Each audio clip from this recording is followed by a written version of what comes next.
Hello, St. Bernard families. As you can see, I'm just Adam Horn. I don't have the youthful energy as Nick. I'm just an old chunk of coal, but sometimes even old chunk of coals have a thing or two to say.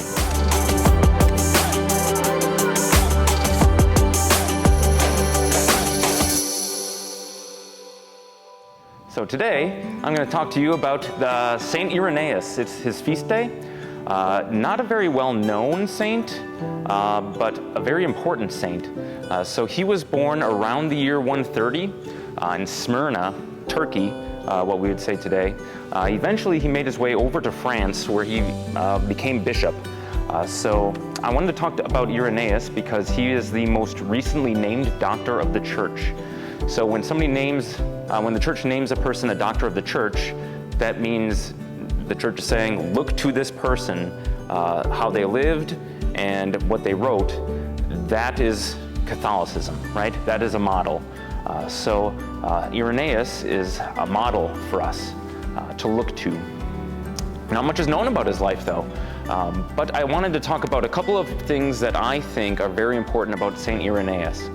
The first of which, as I mentioned before, he was born in Smyrna, what we call Turkey now. And another very important early saint he was bishop of Smyrna, St. Polycarp. So as Irenaeus was growing up, he was taught by Polycarp. And this is important because Polycarp was taught by St. John the Apostle. So when Irenaeus is writing, he had authority, right? So these other people, he was writing against heretics. He could say, you say this, but guess what? I learned under Polycarp. He learned under John. This is a direct line back to Christ. So I actually know what I'm talking about here. So that's the first important thing about St. Irenaeus. It shows that apostolic succession from Christ to John, to Polycarp, to Irenaeus, and then to basically the Christian world.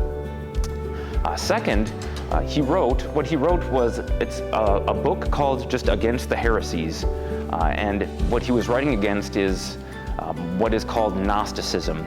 There isn't just one kind of Gnosticism, it's a bunch of different sects, but they all had a couple of different things in common. And the first thing in common, and we can tell this by the name, Gnostic, just means knowledge.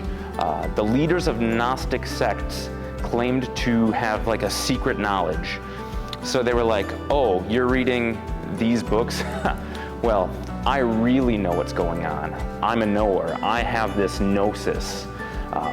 And that's problematic because what they did was they used some biblical texts and just claimed to have a better knowledge. So like they manipulated. And Irenaeus kind of talks about this. What did they specifically manipulate is that in Gnosticism, they claim like a dualism. So they thought that spirit good, material bad, right? So soul is good, body is bad. So they thought actually that the God of the Old Testament is different from the God of the New Testament. They thought the Old Testament God is a fallen God. Why would a pure, good, spiritual God create material, right? What Irenaeus did in this work is show that this Old Testament God, these Gnostics are manipulating these Old Testament texts. This Old Testament God is the one same God as the New Testament God, right? Not only that, but in the New Testament, God takes on flesh, right? And we get this from the Gospel of John, right? The Word became flesh and dwelt among us. Perfect. So Irenaeus had that authority to write against these Gnostics. So this summer, thank God for the material created world, right?